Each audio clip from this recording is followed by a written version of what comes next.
Greetings and welcome to the Halloween edition of the Sliders Review. And I'm here today to talk to you about Salem Season 2. Season 2 is way darker than that of Season 1. It came out in 2015 and it was greenlit just after 4 episodes in Season 1. However, in Season 2, while I stand by the statement that it is really good and way better than Season 3, I've come to realize something. See, when I watched this show years ago, I remember thinking, wow, Season 2 is really dark and gross. But I was extremely happy because Lucy Lawless had joined the cast. And I remember that out of all the seasons, Season 2 is the one I wanted on DVD the most because it had Lucy in it. And because, I'm a huge Xena fan.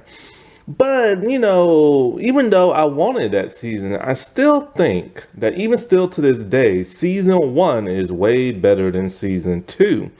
Season 1 has a more organic feel, whereas Season 2 just has a more darker, let's make like everybody like really mean or evil type thing, or the witches like really, really evil in Season 2. Because in Season 1, they actually had a goal, a plan set in mind. Kill 13 innocent people and cause infestation on Salem. And it leads into Season 2, where we know now why they created the pox. It's because it's supposed to lead to the awakening of the devil. It's supposed to open a portal down there in the underworld and stuff. And I'll explain why that is. But here's the thing about Season 2.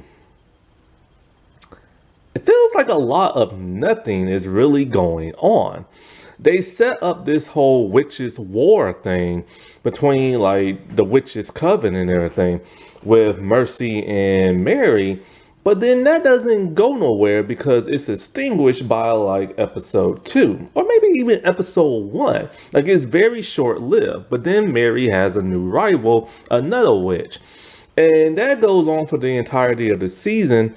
But it's not really what you really expect. It's just them one-upping the other person. And when they introduced this new witch played by Lucy, she's made to be extremely evil, extremely powerful, but she only appears very powerful in like the first 2 appearances of her. After that, she just has everybody else doing her bidding, and it doesn't make her seem that imposing. Also, a lot of characters are different this season. Like the ones that remain from Season 1, their personalities are either hyped up by like 100, like a certain character trait that they had in Season 1 is now amplified by like 100, or they just seem completely different all around. Some, not all. And like I'll give you an example. In Season 1, John was a noble. Sorry about that, my camera died. So it's like he's a noble man who wanted to stop witches and everything. Like he was doing like working with Cotton to stop witches and figure out what they're doing and what they're planning. But we never saw him going around murdering them. Then in Season 2, he's furious and wants to murder every witch there is in Salem, including Mary. And it's like he uses Native American magic to do that. And it's just kind of like, well, if he hates witchcraft and everything, why is he using other forms of spiritual magic and stuff? And it's like he goes on this quest until he's captured, and then after that he no longer wants to go around killing witches.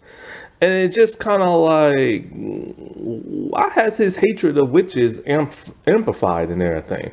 Because at the end of Season 1, yeah, a witch accused him of witchcraft, but Increase knew he wasn't a witch. He just put him on trial for treason.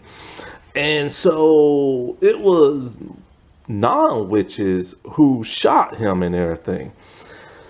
So it's like, why does he have this huge hatred for them and want to like murder them all and everything? Also, the whole thing with him and his Native American magic is barely touched on. And he doesn't even really go around killing witches, even though that's what he really wants to do. There's such inconsistency in the writing and in the characters.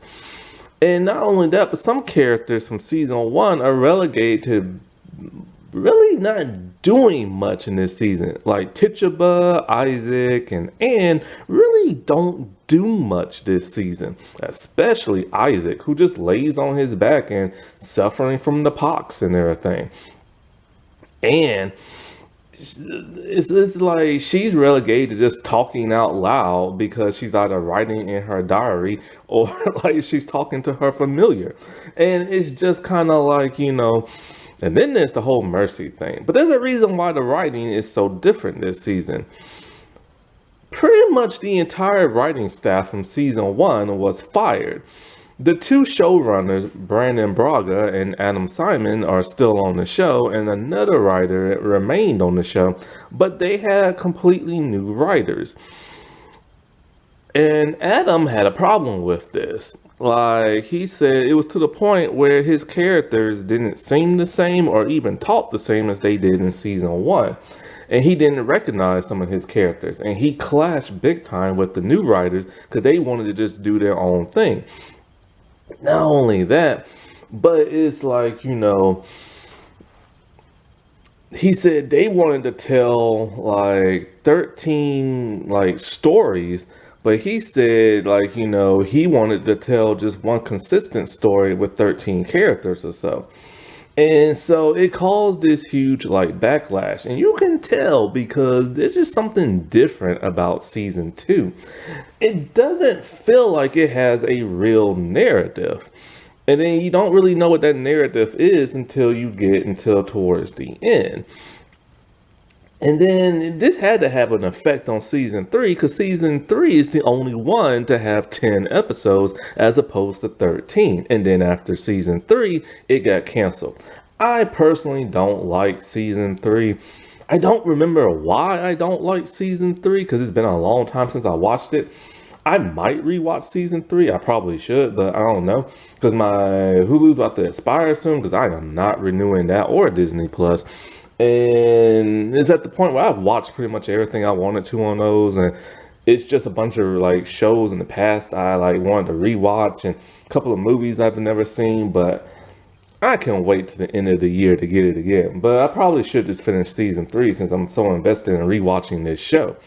But it's just, there's just, I don't know, and even the CGI in season two is like iffy. Like, it's still really, really, really good for a TV budget. You know what I'm saying? And a syndicated TV budget at that. But there are a couple of times where the CGI looks terrible. And I mean terrible. Like, there's one scene where a man comes back from the dead and sand is falling out his mouth. It's done digitally and like it just looks really, really, really, really bad. And it's just kind of like, really, you can't make convincing sand come out of a person's mouth? I mean, at least construct like, I don't know, something inside you put inside your mouth where sand just falls out, or like a fake lip or throat piece or something. Like, just do something, or have him like, turn to the side and have like a hose leak out like, sand from the side of his face or something, you know what I'm saying? But that just looked terrible. And I get they wanted to go like more ambitious, but that was just terrible. It would have been nice to see more of their powers because we can see witches' powers kind of increased this season. It would have been nice to have more of a witch battle, like, throwing fireballs or like something. But like, it needed something more, like, But it is nice to see their powers increase. Only those that are very powerful, that is. Like, you get to see telekinesis now, and it's kind of like, well, if y'all could done that before, then why don't y'all just talk inside y'all head instead of out loud so somebody can hear y'all, But all in all, season two is still really, really, really good. It just feels so much different. Another thing that was slightly disappointing about this season is that, remember how I said in season one, a lot of characters are based on people in real life? and there's only a few made up characters in season one. In season two, everybody's just made up, and that's it. Like the new people that I brought in, and there are four new characters that I brought in to fill the gaps of the characters that we lost in season one. And in season three, it's once again made up characters, and I don't know, it just takes away from the show because when the show is based on real life people who experience this crap, but of course it's a fictional version of these real life people, it's more funner that way. When you just start making people up left and right, it just takes away from that specialness that season one had. But let's get into a couple of character traits and bios that are like, made these people different or what made them in season two. Now, the plague only affects people who opposes witches.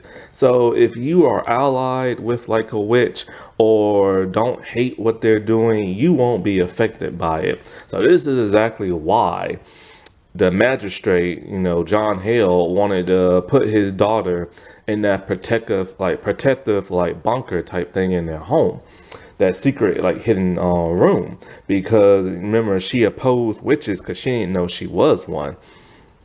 So in season two, like I said before, there is a plague that's going around. Isaac stupidly opened the Malum from season one, and pox spread and stuff, and he was the main carrier. And so the reason for the pox is because the witches, and this is playing out since season one, the creator said that, the whole thing with the pox is that it's supposed to bring on the devil. Basically, people who are infected with this die. As their body is slowly decomposing, inside their body is like a black goo that eats them from the inside out. It leaks from their body and it can literally burn through anything, metal, wood, and of course the ground. When it oozes out, it goes into the ground and all the way into the underworld, which creates the portal for the devil to come. Now, the devil sometimes appears in monstrous form every once in a while, like in the forest and stuff like that, as forest demons or wood demons and stuff. Normally covered in mud or looks like that of a goat and stuff like that, but it's very quick and very brief. Apparently, what can bring this on if a witch kills from afar using telekinesis. And this is something that Anne does a lot by sometimes mistaking everything because she can't control her powers.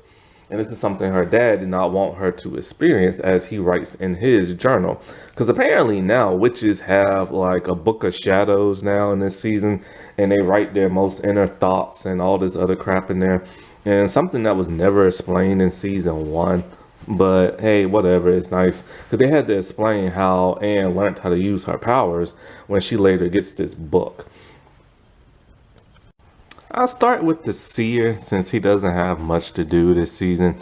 The seer is a blind man who can see everything. He can also find where anybody is, especially a witch.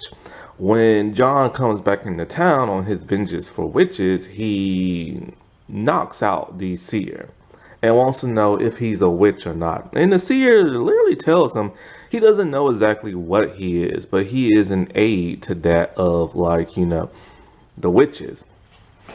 And so John just straight up kills him and stuff. And that's the end of the seer.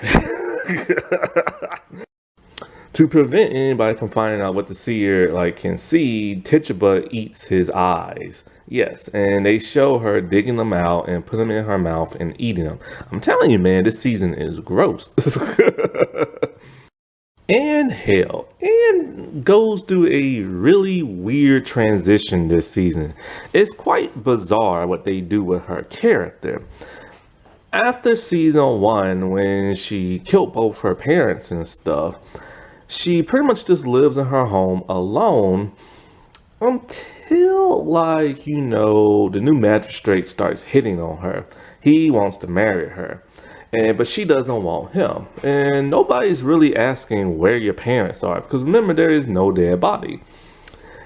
But I'm assuming she must have got the body out and in the middle of the night, because when she goes back in that hidden room, their bodies are no longer there.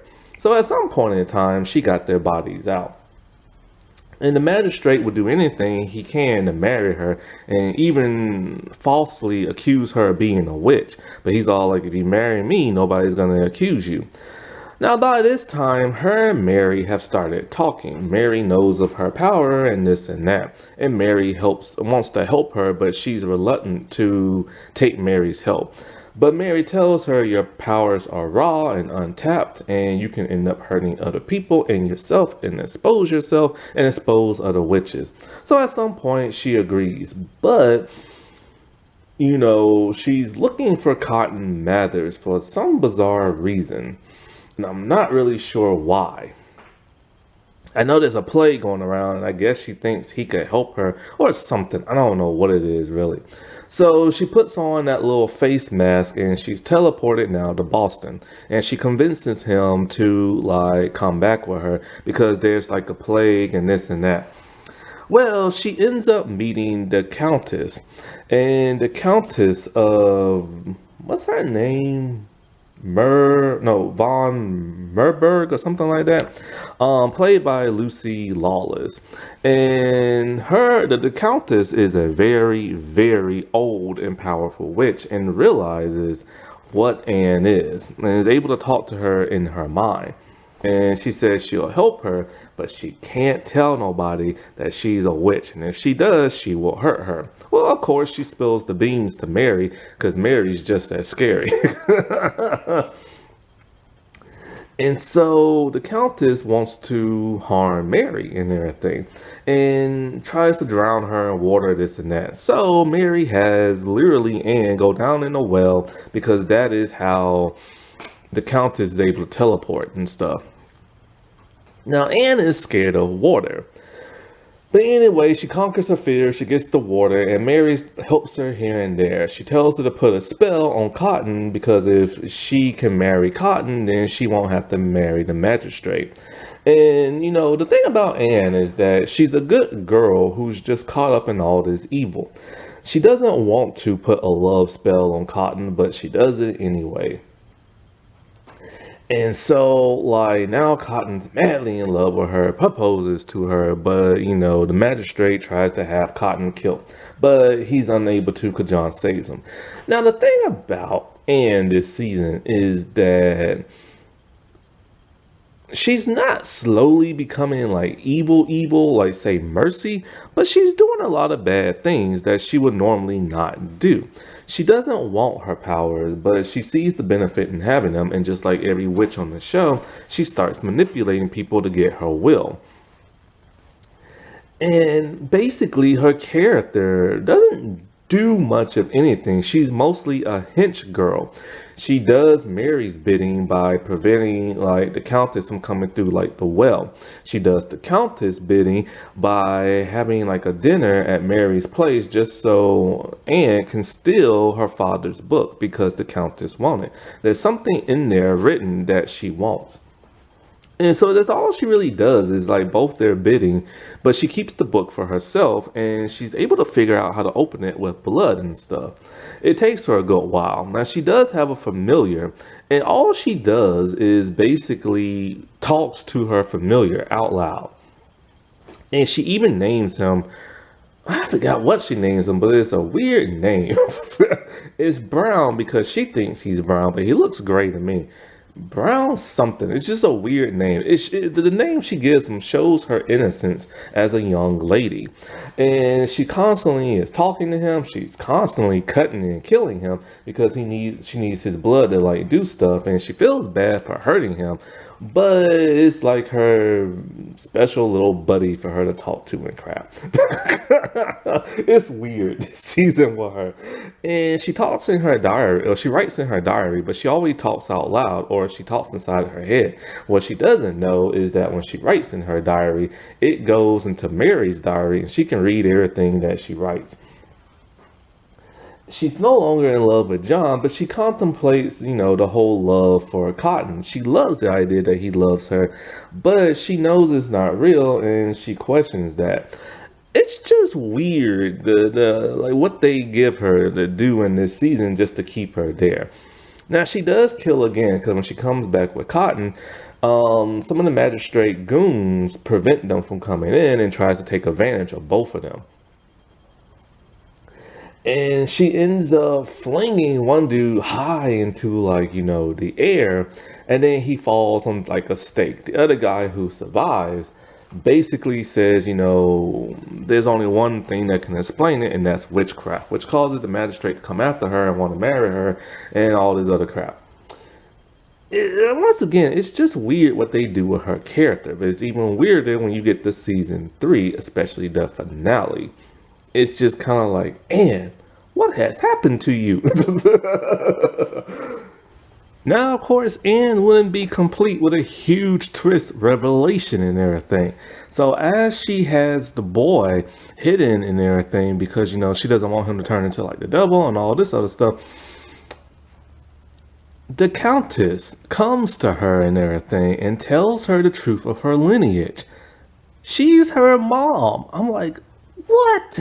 So apparently her father and Countess Palestine did it. And so she had the husband, like the magistrate dude, like, get rid of her and take her to like a different country and stuff because they were being prosecuted as witches and she didn't want her daughter to be hung and all this other stuff. So of course she's in denial, but she later on believes it because it is real. And when Anne was looking through her father's book of shadows, she saw like a picture he drew of his daughter as a tree and stuff like that. And so she kind of suspected all along that she was related to her, but wasn't really sure. So, of course, Anne's gonna do the dumbest thing of all and align herself with her mom and align herself with that of the devil and her brother Sebastian and everything. They turn on like everybody, but she doesn't really want to do it until she is threatened. Basically, her mom said that if she doesn't give her the boy and go through with all this, she's gonna kill Cotton. And at this point in time, Anne has started to like Cotton other than just being on the spell and stuff. So she hands over the boy, he's resurrected into the devil, and then she goes to Cotton because John told Cotton, yo man, your wife's a witch, right? And he doesn't want to believe it. So he goes back, and when he goes back, he spies on his wife. And he sees her go into that special room using like chicken blood and stuff. So then he spies on her a little bit more, and then she leaves using the mask along with that boy. Now, technically, two people aren't supposed to transport at the same time, so they retcon that from season 1. So then he tries to leave, but realizes he's stuck in that special room and can't get out. When she later comes back, he's pissed, and she's all like, look, man, I'm doing this for your own good. I'm protecting you. And she shoves her familiar, that rat, which has gotten a lot bigger now. Brown Jenkins, that's his name.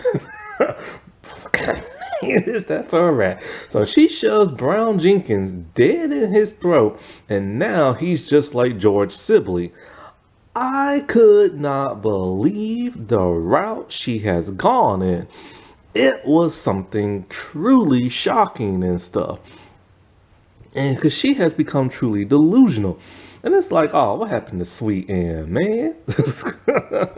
Mercy Lewis, man. It's like almost they had no idea what to do for her. It's like they had characters and plot lines from last season, but they're kind of like, oh, crap, we still got these people from last season. What the heck do we do with them? Like Anne. So basically, she wants to be the new Dark Queen. Like she wants to take over that Mary's spot. And so she so she still has her little army of like would-be witches and stuff.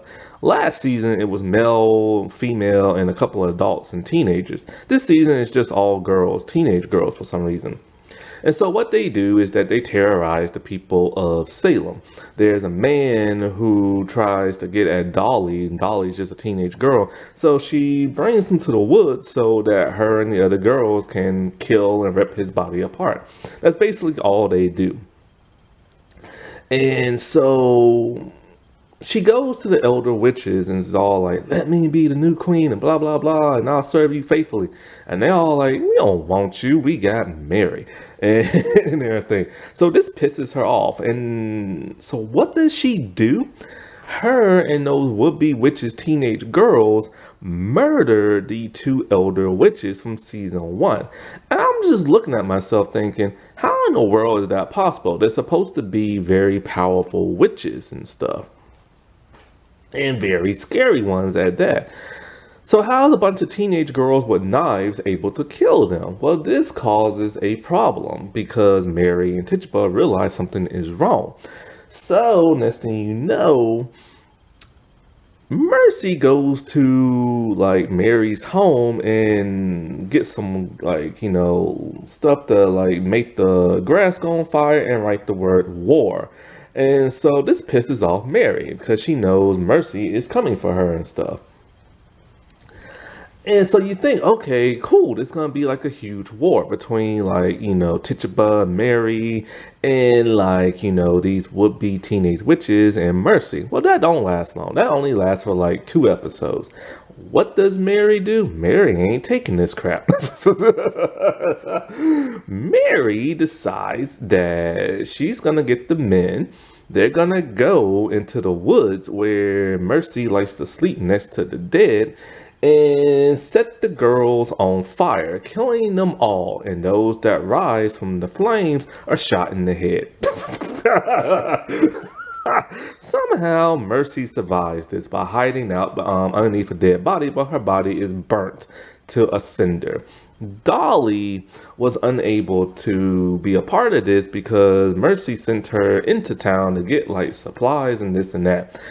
So, what does Mercy do after this? Well, she decides to go back to her father. And he takes her in.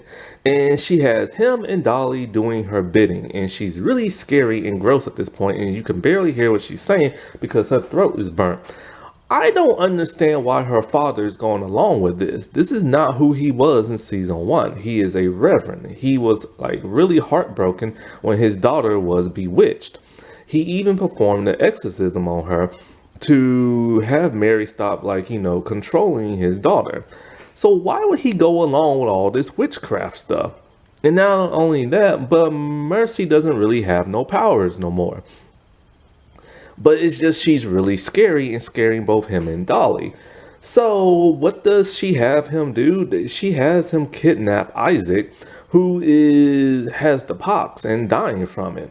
So then she decides she's gonna eat the flesh of Isaac for some reason. She wants to torture Isaac because he's friends with Mary. So she thinks this will upset Mary. But Mary has no idea what Isaac is. And I don't even think she knows he's missing. The doctor knows, but that's about it. And so we know she eats flesh because she ate the flesh of the dead in last season. But now we see her with a knife and fork eating. It's just like they have nothing to do with this character. Then all of a sudden, Dolly, for whatever reason, falls in love with Isaac. And apparently they develop a love romance off screen while he's dying of the pox. Where did this come from? Nobody knows, but she frees Isaac, only for them to be captured by the Countess. Then the Countess aligns herself with that of Mercy and restoring her beauty and youth and everything. By having, Mercy bathed in, the blood of people and drinking people's blood and all this other crap. So then Mercy is relegated to just doing the bidding of the Countess. And what does she have her do? Kidnap that of Mary's son. And so then, next thing you know, Mercy decides she's going to drink the blood of Dolly, which pisses off Isaac when he is later free at the end of the season. And he wants nothing but revenge on Mercy. What? Like seriously, the writers could not come up with nothing better for her to do this season than what I just explained. And that's literally all she does this season and stuff.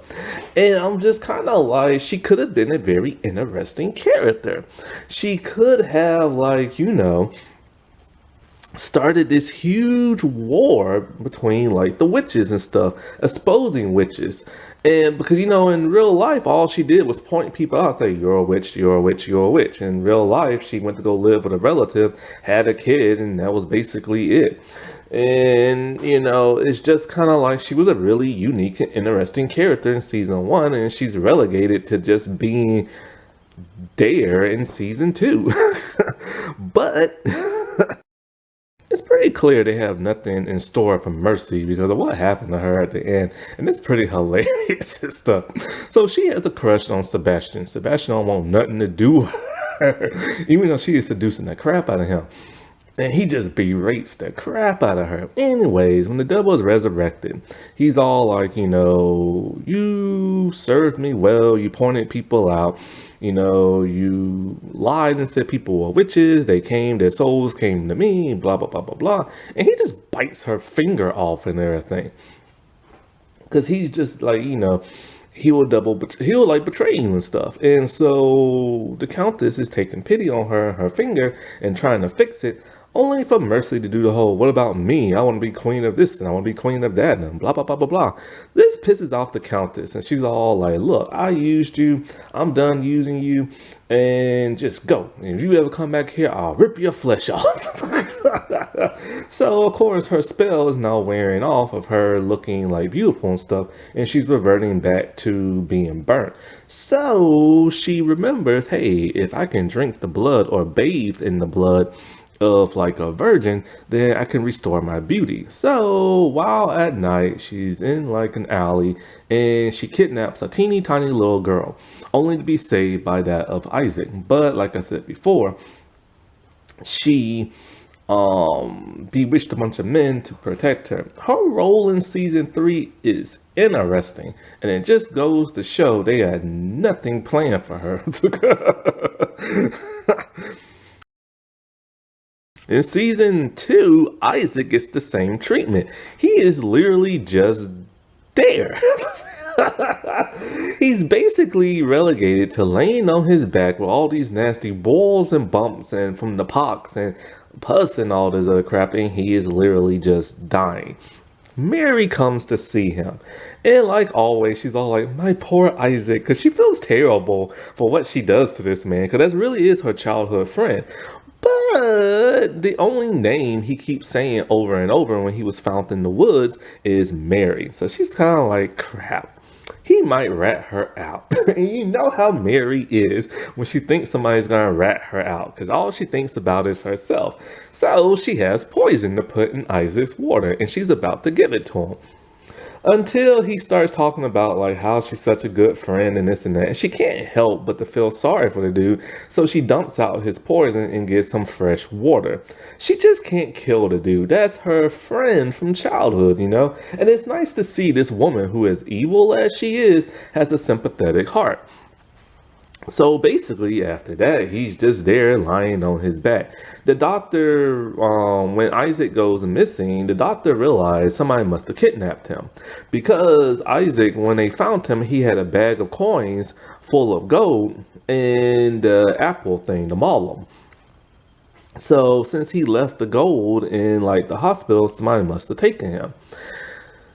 Now, he wants Isaac because he thinks Isaac's blood might be like the cure and everything. Because Isaac is the most infected out of everybody, but yet he has not died. And so that's because, he's the one who caused the pox by mistake. But they don't go looking for Isaac, and Mary doesn't go looking for Isaac. I don't even think Mary knows Isaac is kidnapped. So like I said before, he is kidnapped by Mercy, where she eats part of his flesh. Then he is freed, then he is found by the Countess, and then we don't see him no more. Because he's in the cage. And Mary frees him at the end of like the season. But he is pissed because he now knows Mary is a witch and she's been using him this entire time. She's all like, look, dude, I care for you, blah, blah, blah, blah, blah, blah. But he doesn't want to hear it. He just wants Dolly. He finds her dead body.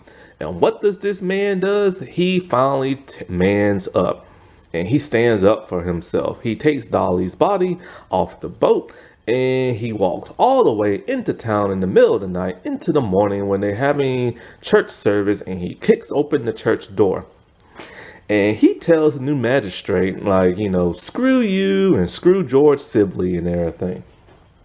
You people treat me like crap and you treat everybody else like crap, and now look what has happened. All these witches have done this and have done that, and he has lost his Dolly and this and that. He basically now just wants revenge on that of Mercy.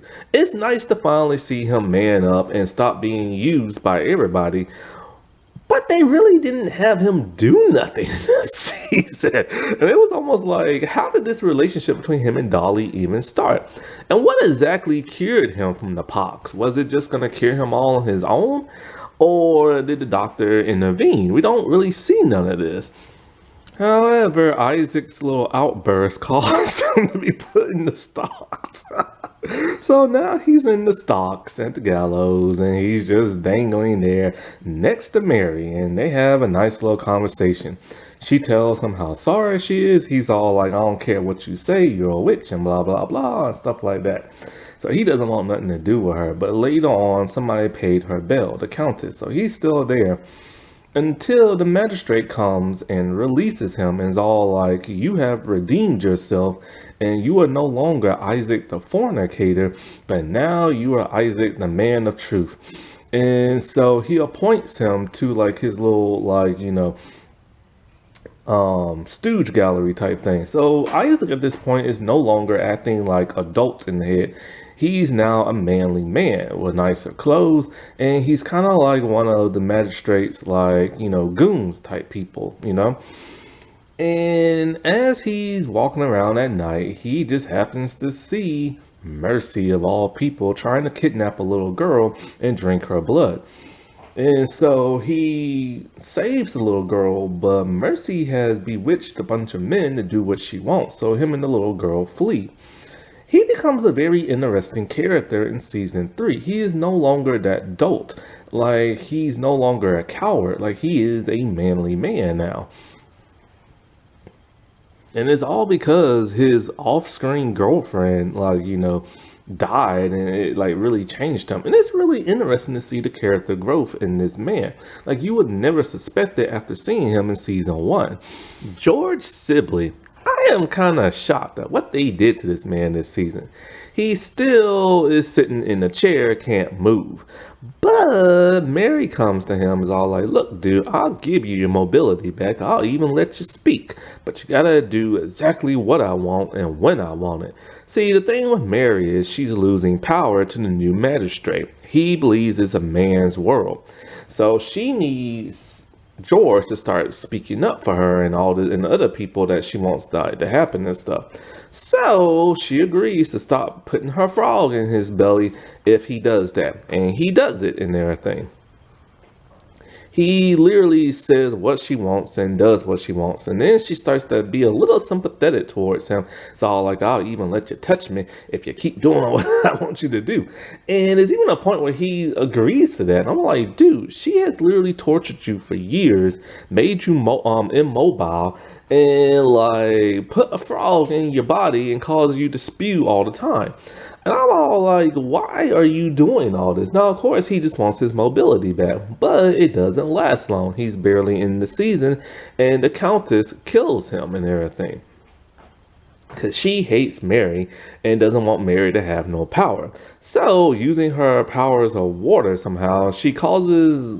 This is really cool the way she kills people. She's done this only twice. Basically, water flows from people's mouth. They are drowning from the inside out. So Mary tries to stop this with all the witchcraft that she can do, but she is unable to. Mary even goes as far as to cut her tongue in half and starts giving George mouth to mouth, but it doesn't work. Why she had to cut her tongue to do this, I don't know. It's some type of TV witch ritual type thing, and it did not work. And George literally dies. The only person who knows he's dead is Tituba, Mary, and the Countess and her son. But they lead everybody to believe he's still sick in his room. Eventually, people are gonna find out, you know what I'm saying? But that's the end of George Sibley. And it's just kind of like, I really wanted to know more from this character because it was weird that Mary started acting sympathetic a little bit towards him after she made that story about like how she had to marry him and how he made John go away. And then there's the whole Isaac thing. Like, this is a character you're not supposed to like, but you feel terrible for. So it would have been nice to see more from this character. Magistrate Hawthorne. So the new magistrate is the new person who's supposed to rival that of Mary. He is an interesting character. He starts off by talking about this is a man's world and a woman has no place in it. So you think he's going to be one of those type characters. But that don't really last that long. And he ends up doing a lot of stuff for women. Like, him and Mary can't get along.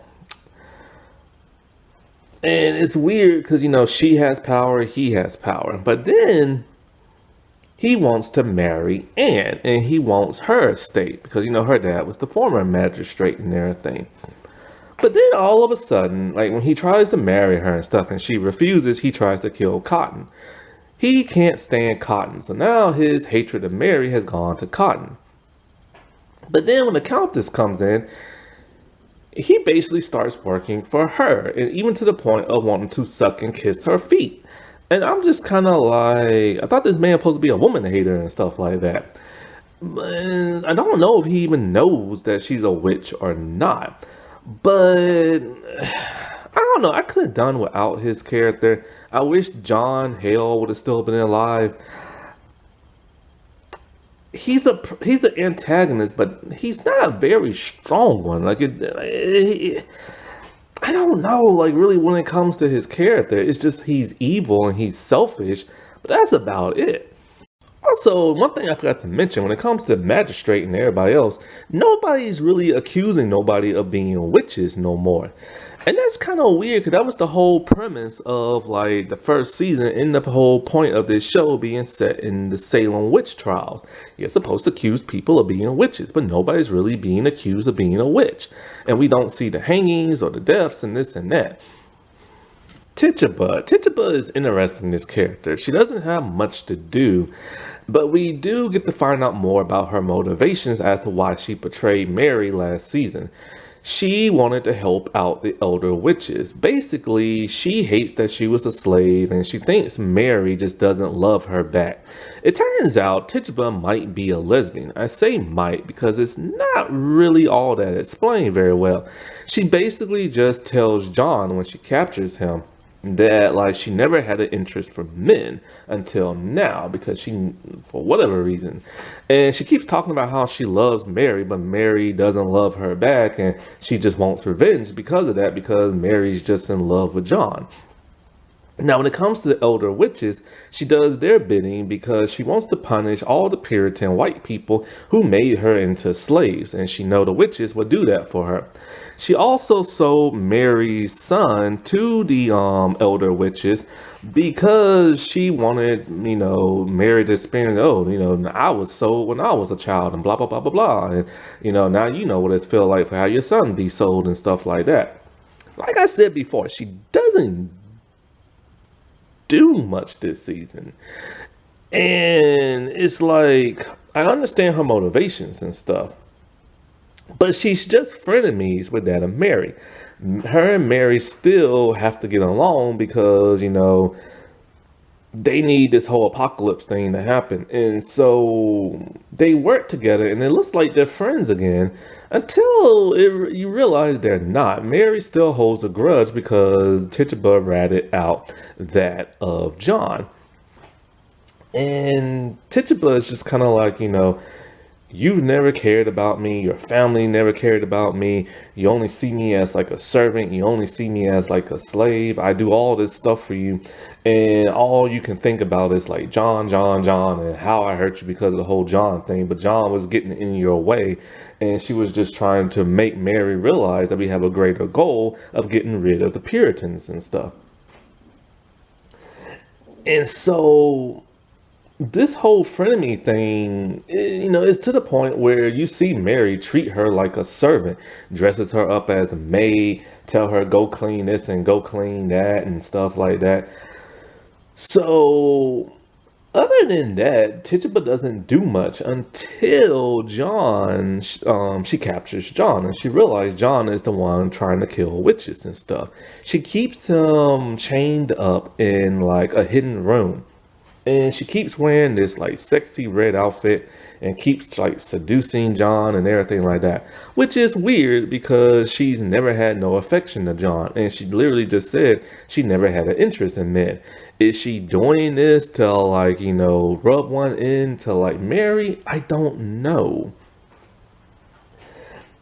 And not only that, but it's like then she ends up banging John, and he ends up banging her back, and it's just kind of like, well, hold up. I thought John was supposed to hate witches. So what's going on here? And then as she's banging John, and I thought she was supposed to be into women. And then she uses a glamour spell to make herself look like Mary, and it freaks John out. Well, when Mary's son is kidnapped, she goes to Mary and is all like, oh yeah, I have John in like the hidden room. So this pisses off Mary to where Mary now chains up Tituba in the hidden room. Okay. Tituba is later rescued by that of the Countess because she wants to show that of Anne what kind of person Mary Sibley really is. And so, of course, she helps with like, the resurrection of like the devil. And so after all that, he tells her all the lies you have told, blah, blah, stuff like that, because the devil is now reincarnated in the body of that Mary Sibley's little son, John. And so he tells her, I give you your freedom. And so we see her leaving town only for a bunch of crows to like attack her and stuff. And they peck the crap out of her face to where she's just dangling on the, like just squirming on the ground. And they completely gouge her eyes out and stuff. And so she left on the road for dead. I'm just like, holy crap. And the imagery is very disturbing. They use both CGI and like puppets and stuff. And it's just like crazy because you gotta remember, you might work for this dude, but he's gonna double cross you and stuff like that. And that's what something all these characters are gonna learn at the end. Dr. Vane Wright, he's an interesting character this season. He's a man of science, and he wants to stop this plague, the pox and everything. So he aligns himself with that of Cotton when Cotton comes back into town. They are determined to figure out what is going on. The doctor suspects it's witchcraft and stuff, especially when it comes to this apple, the malum, because Isaac had that on him when they found him. And so, like, when he starts to suspect more witchcraft, and then, Cotton and them see the pit, and the pit, call it the Craig, it's a place where people decompose, and it's like this black tar and flames. Well, the doctor also strikes up a relationship with that of Mary. For whatever reason, Mary is into him, which is really odd because Mary has only been with two men, George, who, was married to her and she had to like do him, and then John, the only man she loves. Other than that, I don't know why she's now giving in to the lust and starts like doing this doctor. And I will say the nudity is very tame this season. There really isn't much. Like last season there was a lot, but here there's barely any. They must have got some complaints. Not only that, but what he does to Mary, I'm surprised that made it on screen. Yeah, there's still people banging people, you see that. But he literally double clicks her mouse. And that's off screen. You can just see him put his hand underneath her dress and he double clicks her mouse. However,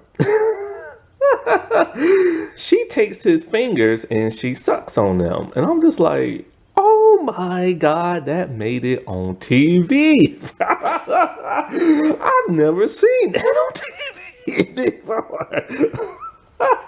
So, anyways, um, yeah.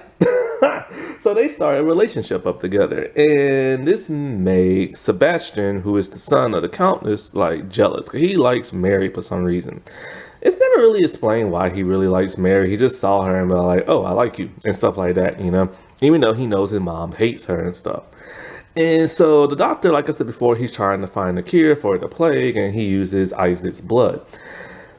He later starts putting two and two to like together and realizes Mary is a witch and she used Isaac to infect people. Mary's about to kill him until, shocker, he reveals he wants to know everything there is about the supernatural. He's fascinated by it. He's not a Puritan. He's not a Christian. And this makes her like him even more, to where they do it and see some of the worst CGI ever. She uses some kind of weird spell to make his fantasy come alive by having him bang in outer space. It's weird. I don't get it. But like I said before, he even lies to the magistrate that Cotton's making everything up about that pit of tar that's supposed to go down into the underworld. When they go to examine it, Mary and them use the glamour spell. So, of course, Cotton is arrested. Well, the doctor meets his demise because in order to get her son back, Mary made a deal with Sebastian. He gets to kill the doctor and he'll give her son. Well, he pushes him into the pit and he does not give his her son back. So that's the end of the good, or I should say bad doctor. He was an interesting character. It would have been nice to see where his character would go because he wasn't expecting him to be twisted and evil and want to align himself with witches and stuff. But they got rid of his character. Cotton Mathers. He's a little different this season. He now lives in Boston, and the people of Boston are upset at him because he couldn't get rid of like witches, and now there's a plague going around in Salem that he doesn't know about, and they just think he's a failure, so they forbid him from going back to that of Salem. He's not even allowed to speak the name. Well, he still does what he always does. He bangs prostitutes. He doesn't really do no holy stuff this season. And he doesn't go around accusing people of witchcraft and stuff like that no more. He still pines for that of Gloriana. But we only see like a flashback of her. She will reappear in season 3. And so at some point in time, like I said before, Anne teleports and finds him. And he doesn't even question how she got there, but like whatever. And so him and Anne go back, and when he's back in the town, he doesn't really do much. Like I say, he's not really a pastor no more. The magistrate doesn't like him because he's a failure. And so him and the doctor, they try to find a cure and try to figure out what this pit of like tar is and stuff like that. And they discover this is why the pots was created, to open the portal into the underworld and stuff like that. Other than that, he's relegated to just falling in love with that Anne because he's under a spell. However, things start to get more interesting when John comes back and kidnaps him. And why John kidnapped him was bizarre. It's not really explained that well. But then Cotton's father comes back from the dead because Mary needed increases help. And he helps her and stuff, which is interesting. But then, of course, it freaks out Cotton, where Cotton thinks he's going crazy. But then his father is just basically here to tell him, I love you, and I should never waited till I'm dead to tell you that, and this and that. Anyways, Cotton is needed when this whole apocalyptic thing is about to start with the whole devil coming back. Basically, John needs his help to perform an exorcism on his son, because his son's like a witch and this and that, and they fear the devil might be inside John's son. Well, Cotton doesn't even know it's John's son until the son reveals that, and he's a little upset at older John Sr. But the devil took a hold of the boy anyways, and yeah. But then poor Cotton, man, when John tells him, dude, your wife's a witch. And he doesn't, of course, want to believe it. And I will say, it is nice to see him do some holy stuff. finally in this season, because he did a little bit in the first but not much, and then this season he didn't do much. He mostly does research type stuff, which is weird because he's like a reverend. And so he goes back to Anne's place only to discover that she is indeed a witch. Only for her to be all like, dude, you are not gonna rat me out. But hey, here's a rat. Here's Brown Jenkins. She shoved it down his throat and kept him very much like George Sibley. It's like poor Cotton, man. Like, because he even told her at one point, I'll forgive you, blah, blah, stuff like that. But she don't trust him because basically she knows if he gets out, then her mom is gonna kill him and stuff. John takes a very interesting turn this season. So remember last season he got shot by the witch hunters and the Native American people rescued him. Well, they healed his body and everything like that, and he's been living among them. But he wants revenge on the people of Salem. He wants to just kill every witch there is.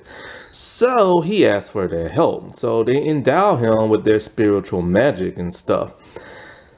The ritual looks painful. They cut the back of his neck open. They put a bug in there and all kind of other stuff. And so after they got permission, they now gave him tools to fight witches and stuff. Also, he was banging the chief's daughter and everything. And we get a flashback of that. Anyways, the tools they give him is a glowing knife, which I don't know why they had to make it glow for. And he rarely ever uses it. I don't even think he does use it. I think he only uses it on one person, but I can't really remember. But he barely uses the tools that they gave him. Also, they gave him this thing, like this necklace with like something in it. And it makes him go invisible, but it takes a toll on his life. The more he uses it, these black vein things come on his body, killing him. And they literally told him, this is basically like, it will take your life. You go into Salem, you're gonna die in Salem and stuff if you use these tools and stuff. Because it's so powerful, it literally takes your life force. But he doesn't care, as long as he gets to kill every witch there is. But we don't never really get to see him kill witches. He comes into town and he just starts attacking people. Like, you'll see him knock out a man just to steal his clothes. He'll knock out another man to steal like a mask so he doesn't be detected. He knocks out Cotton and ties him up and wants to know, like, all this other crap. Then he knocks out, like, the seer and wants to know every name of every witch in Salem so he can go and kill him. But then ends up killing the seer. He ends up killing somebody who works for the Countess. And he tortures and ties him up, and then he kills him. I don't even know if he kills him with that glowing knife or not. This catches the attention of Tituba and that of Mary. So they try to see who he is, but they don't know where he is. And since he's invisible, he can literally just walk up on anybody and start killing them. But he doesn't. He doesn't go after Mercy. He starts to go after Anne because he realizes she's a witch. But how does he know she's a witch? He just saw her at a grave digging up the hole and putting something in there. And he's done that himself. So he's literally going crazy in the head. But then Tituba finds him, knocks him out, and after that, he no longer wants to go around killing all these witches. Now he's tied up, and she seduces him, and then when Mary frees him, to make him stop wanting to kill witches, all she has to say is, hey, you got a son, and your son is half witch. So this causes him, like, why does he even believe her? You know what I'm saying? Because she lies a lot. And he even says, how do I even know this is my son? How do you know it's your son? And everything. And so he just believes it. But he has a trick up his sleeve. He wants Cotton to perform an exorcism on the boy. So him and Mary concoct a plan to kidnap their son from the Countess. Once he gets, his son away, he wants Cotton to perform an exorcism. But the boy persuasion is too much for that of John, to where Cotton has to knock some sense into him. But the boy is already possessed by that of the devil. John is just, I don't know, it's just, I get why he wants to end the life of witches, kinda like last season. He wanted to stop them, but he didn't want to go around killing them all. And he even knew Mary was one and wanted to be with her still. And it's just kind of like now he's on this revenge path of wanting to murder them all. It's just a little odd. But, so after finding out that John Jr. is John's son, he wants nothing to do but save him. And so, like I said, he had Cotton to try to perform an exorcism. And part of it does work, because they are able to get some type of demonic form out of him. And the boy's just like, oh, I want my mom and blah, blah, blah, stuff like that. So Cotton takes him away and gives him the Ann, because John has to fight off now, like, Sebastian and all his militiamen type thing. Him and Sebastian, they fight, but then John realizes he's going to need an upper hand. So this is when he uses the pouch of like invisibility thing he has, and he just starts killing those henchmen left and right. But he's unable to kill Sebastian because the pouch is taking too much of his life force, and he's starting to die from it. So, but then later on, he is captured, and Sebastian stabs the crap out of him and just like twists the knife and everything. And he twisted it so much that that wound should not be able to heal. I think Cotton tried to patch him up a little bit, but he is dying and bleeding out. Only for him to be found by a dying Mary, and she uses her blood to have him suck it out like a vampire of all things. And he lives somehow. I don't know how her blood gives him the magic to like live. Well, they just coming out with anything they can think of at this point. So he's upset and buries Mary. And it is really unique and interesting to see how his character is portrayed this season. It's like, they had a plan for him, but they couldn't quite figure out what they wanted to do with it, Because like I said, all that magic stuff he barely uses. Like, I don't think he killed not one person with that magic dagger thing he had. But then there was an interesting scene where he was dying and about to drift off into the underworld, and the Native American people are like, come with us and everything. Come with us to like the light. And he's all like, no. I said, I'll die in Salem. And they're all like, dude, you already are. And then this is later when Mary found him and resurrected him and stuff. Countess Palestine Ingrid von Monberg. Boy, that's a long name. Played by Lucy Lawless Zena herself, and she does an amazing job. I was so happy when I got to see her in this role because I never saw Spartacus, and I just been itching to see Lucy in something different. And boy, was this something different. She always plays a bad person. I don't know about Spartacus, but boy, every other thing she just plays a bad person. And so like, she said what intrigued her to this role was that of season 1 and how well it was written, how dark it was, and how they portrayed their magic. She said it's not like Harry Potter. You're not going to get all this cutesy whoopsie little glittery like magic and stuff like that. This feels very real. And like I said before, yeah, the way they do the magic and the CGI, it looks very realistic and very organic. And so she just fell in love with this role. Now, she is not based on no real person.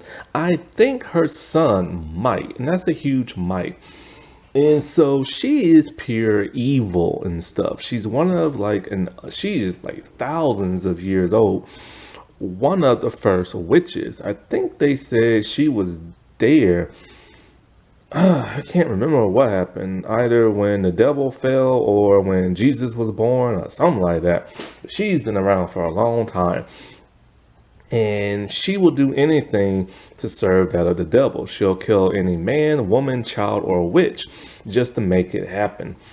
And she's been pursued for like years, and especially by that of Increase. It took him a good while, but he was finally able to, kill her, or so he thought. She is hard to kill. You can't behead her, you can't burn her, you can't drown her, you can't stab her, like nothing. In order to kill her, you have to kill wherever her soul is latched onto. And so he never knew that at the time until Mary sent him on a quest, and he found out what that was. It's on her boat. Is basically her original body. She has the ability to possess another person's body by putting her soul in them whenever that body dies. It's a weird, long resurrection process. And so, but she also has the power of glamour. So the body we see now is not her original face or body. And she is so powerful, she is able to literally astral project herself from a faraway distance without being like, in a coma looking thing or a sleep type trance. Because we've seen I can't talk, astral projection in season one, but the person was always asleep. But she doesn't have to be asleep. She can literally talk to you awake and astral project herself to do whatever it is she wants. And her power comes from that of the water. She's most powerful at sea. She can literally make a person drown. This is why she's not as powerful when she's on land through the rest of the season. Because I was kind of wondering that and stuff. I'm just like, dude, she was super powerful before, but now she's not.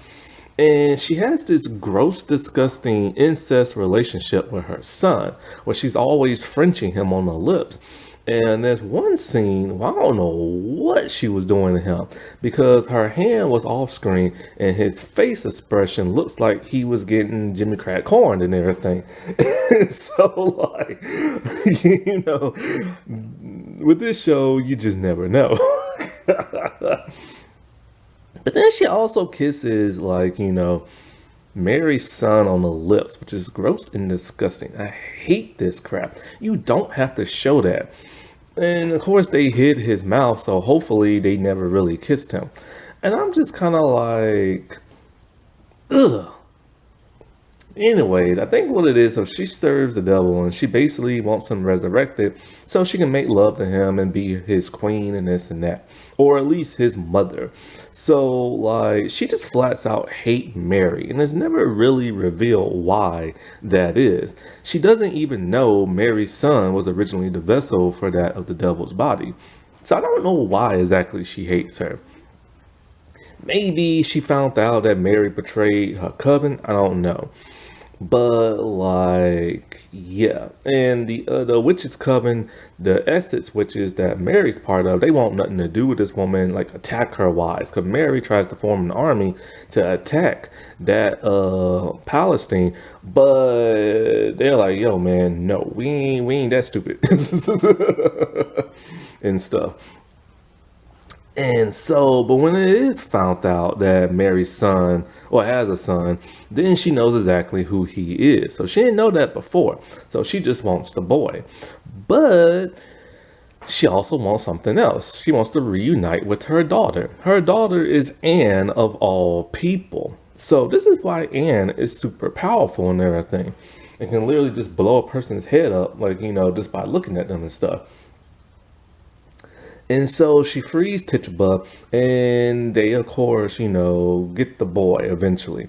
And they resurrect the devil by giving him a dark baptism, by dunking him in that black tar. I'll tell you this right here, right now. I've said it before and I'll say it again. This show is better and darker than that of the chilling adventures of Sabrina. Even the dark baptism and resurrecting the devil. Heck, even Xena and Hercules with the whole Dayhawk thing was way better than the chilling adventures of Sabrina. And this was on broadcast TV on the syndicated channel. How the heck did Netflix drop the ball on Chilling Adventures of Sabrina? And how the heck did the creator of the show, who created the comic book, fail his own comic book? I do not understand. But she is super jealous. She is so jealous of, like, the resurrected devil dude pining after his mother Mary, because she wants to be the mother and she wants to be the queen and she wants to be this and that. So she wants to take Mary out of the equation. And so she has her son kill Mary and bring her back to blood. Now, one thing that's interesting about her is that she's so old and the body she's in now is even older, that she always reverts back to that of her hag, decrepit looking form. So she has to bathe in the blood of virgins and stuff. This is when she killed Dolly and stuff like that. And so when the devil dude finds out, yo, I know you betrayed me by killing my mom and stuff like that. So with the knife, he stabs her over and over and over again, Pet Cemetery style.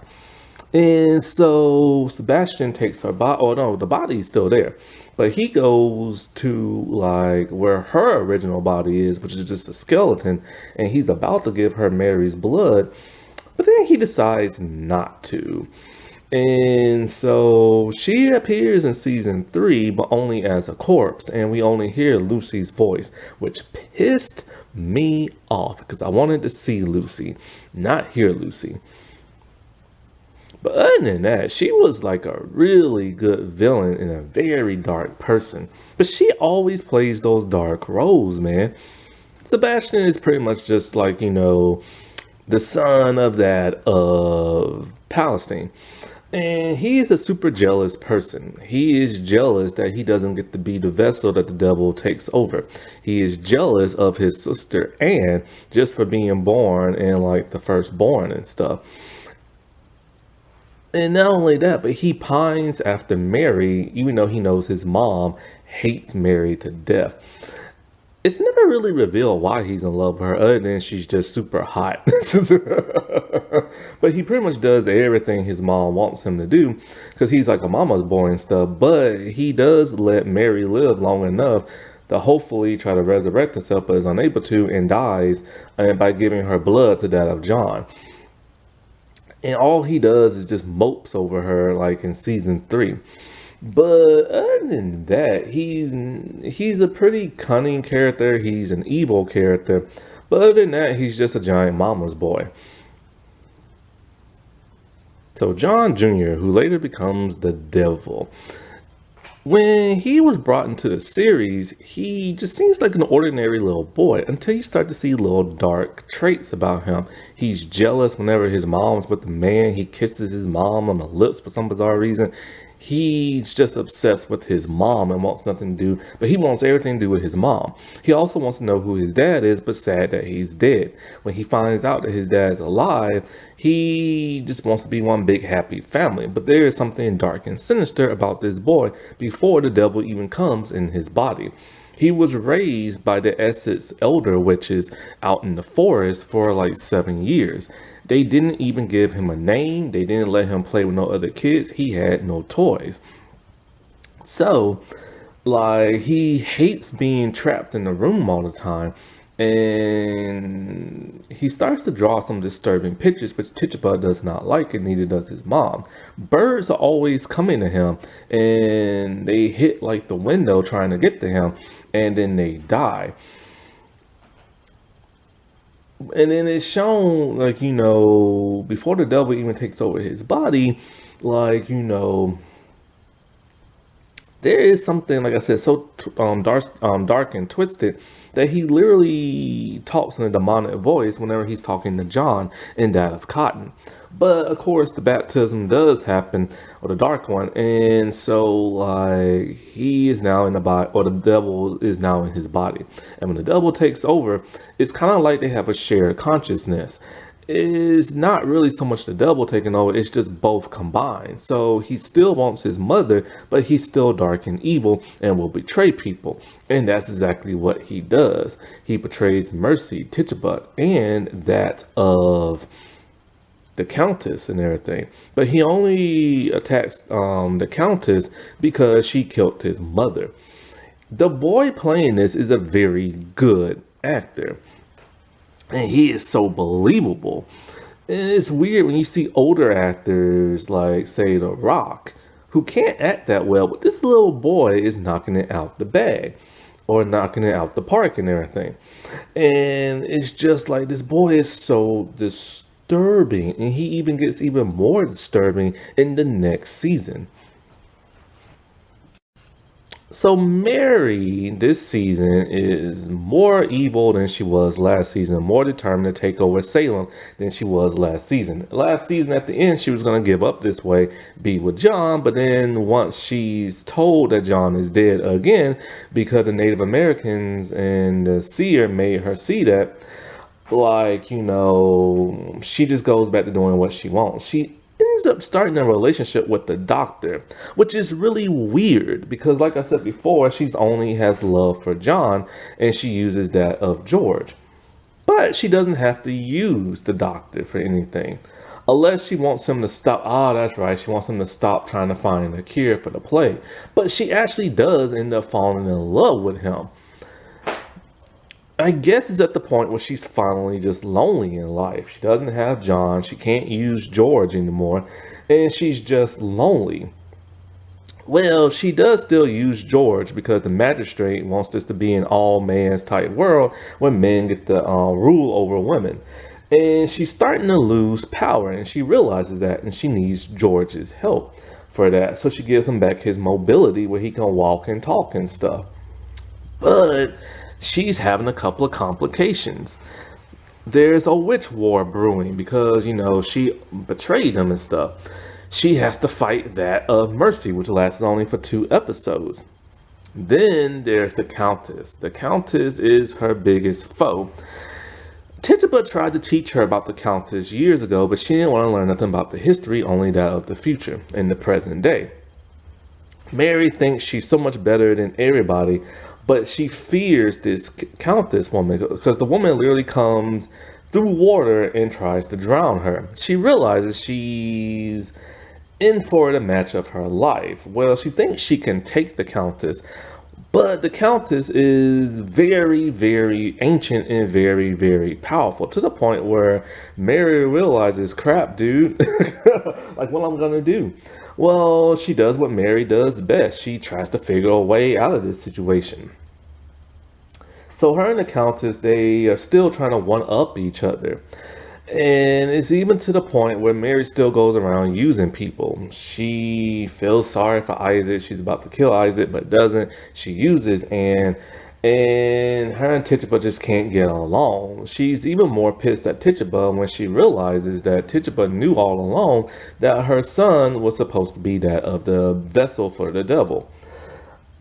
And she's not happy about that, which causes her once again to turn on Tituba. But Mary has a soft side even more, and being a mother really changes her. She's a completely different person when she's around John Jr. But she realizes there are disturbing nature when it comes to John. John has lived with the elder witches for 7 years. He is very dark. He is very disturbed. Birds constantly come to him and hit, like, the window dying, and he keeps them all in his bed as kind of like a souvenir. He always draws things that like happen in his life and very dark and nasty stuff. He doesn't like the idea of his mom being with other men, and it's really gross when he kisses her on the lips, which is an underage boy. They made 2 grown women kiss on this show. Now, they might have used camera trickery. Every time they have these 2 grown women kiss him, they always use their hand to conceal his mouth. So maybe they're just pretending to do it. I hope to God they are, because if not, that's disgusting and it is gross. But motherhood really does changes that of Mary, and it's nice to see that she's not entirely all that evil and stuff. Now, her in the relationship with the doctor is a fascinating one because, like I said before, I wasn't expecting her to fall in love with nobody else, but she does, and she gives the doctor, like, her and the doctor literally work together because she finds out he's just as twisted as she is. But, things come crashing down for her when she realizes that her son is kidnapped. And is kidnapped by that of the Countess. So she has to find a way to counter that woman, and she calls on the help of Increase. She brings him back to the land of the living so he can go snooping around on her boat to find out what is her weakness. Because nobody's able to kill this woman. You can't burn her, you can't stab her, you can't shoot her, you can't drown her, you can't decapitate her. There has to be a reason. Well, he finds that reason, but she also allows him to go talk to his son, showing her softer side. She allows the doctor to die, thinking Sebastian is going to keep up his end of the bargain to get, her son back, but he doesn't. So when she finds out that the lady's dead corpse is on the boat, and that's the only thing that can kill the countess and everything, she goes and retrieves the body. It's pretty gruesome because, there are spells in order to counter people taking the body, but she's able to fight through it because she is strong. Then, she makes that plan with John to get her son back. Well, with the body in hand, she sets it on fire, gonna kill the Countess. But John gets away with John Jr., which is the thing they wanted. But here's the thing, Mary has a weak moment where she lets Sebastian get the upper hand on her. And so the Countess, douses the flames on her body. I don't know why Mary didn't use more power on them. I don't know why she was able to be subdued with a knife. Like, yeah, Sebastian is strong, but she could have taken him in like a fight, or maybe she couldn't. And so at one point, the magistrate finds out that she's been clickety-clacking with the doctor. So Mary is finally finna get some justice done to her.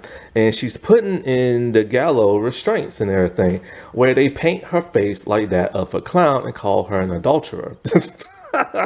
So all the people in town can see her, make fun of her, and throw stuff at her.